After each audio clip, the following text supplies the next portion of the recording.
Good day, everyone. Today, we'll dissect contemporary global governance, focusing on three core themes: the roles and functions of the United Nations, the challenges of global governance in the 21st century, and the relevance of the nation-state amidst globalization. This is for educational use only. Our group is allowing our instructor, Mr. Roldan Ardines, to use this as an educational material. No copyright infringement is intended.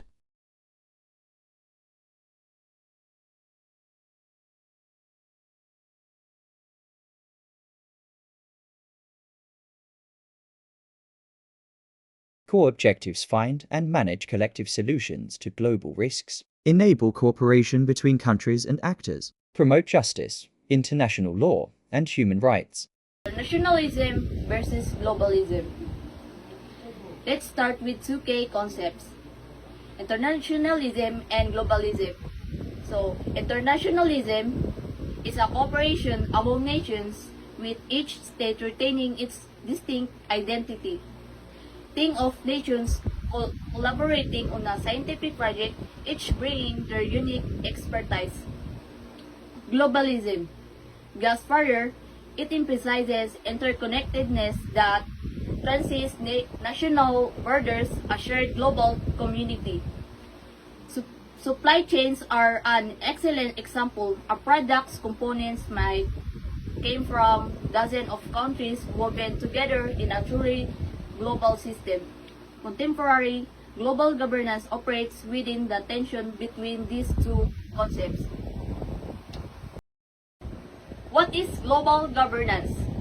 Global governance is the sum of laws, institutions, policies, and organizations that structure and manage cross-border interactions between citizen states and organizations. It's not a world government exposing its will consider climate change agreements. Nations come together, negotiate targets, and create mechanisms for monitoring and enforcement. That's global governance in action, addressing a problem no single nation can solve alone. Institution of international relations. Global governance relies institution. The United Nations is the most prominent, established in 1945 to promote peace, development, and cooperation. Its charter outlines its purposes, the framework for its activities. Agencies like the World Health Organization tackle health crisis. The International Monetary Fund works for economic stability. Intergovernmental and non-governmental organizations for the shape decision making across borders.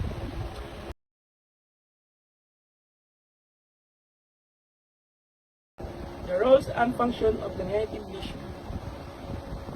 The UN maintains international peace and security. It mitigates conflict, deploys peacekeeping mission, and set global norms. UN peacekeeper in conflict zone, for example, provide security, monitors ceasefire, and work to prevent violence. The UN protects human rights. It establishes conditions, monitors compliance, and offers assistance. The Universal Declaration of Human Rights, a cornerstone document outline fundamental rights applicable to all people. The UN delivery humanitarian aid in crisis. Following a natural disaster, for example, the UN coordinates relief effort, providing food, shelter, and mid-care.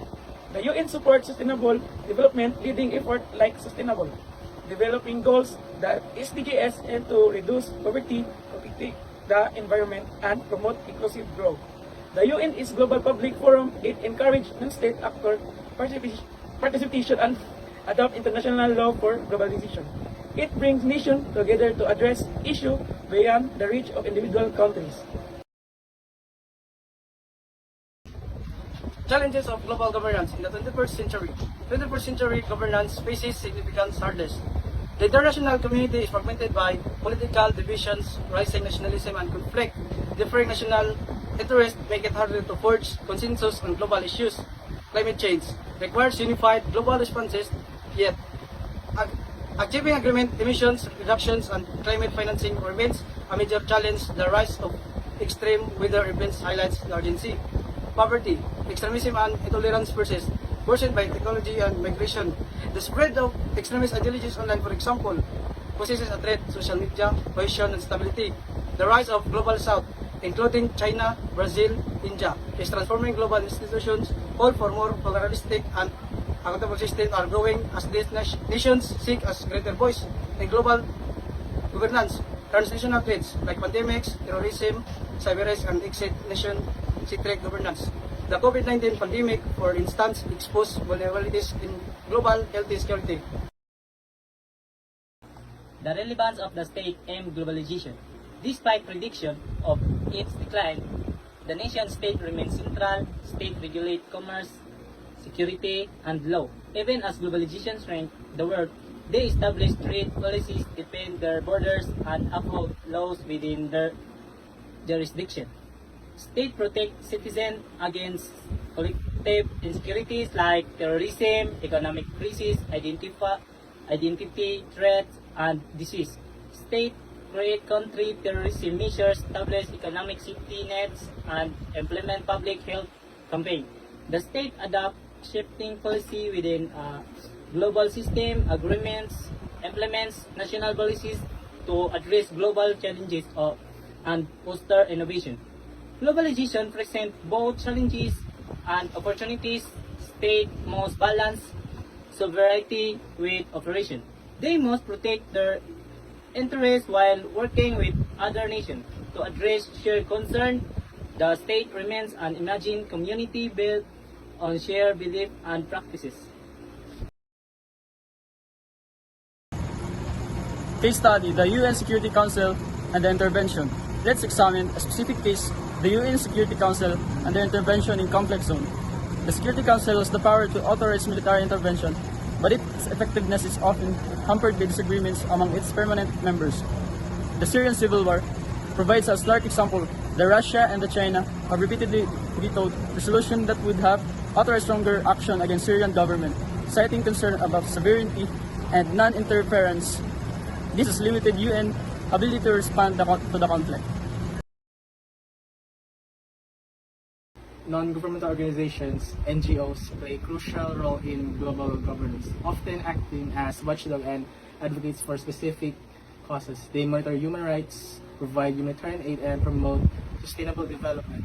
Organizations like Human Rights Watch document human rights abuses around the world, pressuring governments to uphold international standards. Doctors Without Borders provides medical care in conflict zones and disaster areas, often operating in areas where governments are unable or unwilling to act. The Red Cross and Red Crescent provide humanitarian assistance during armed conflicts.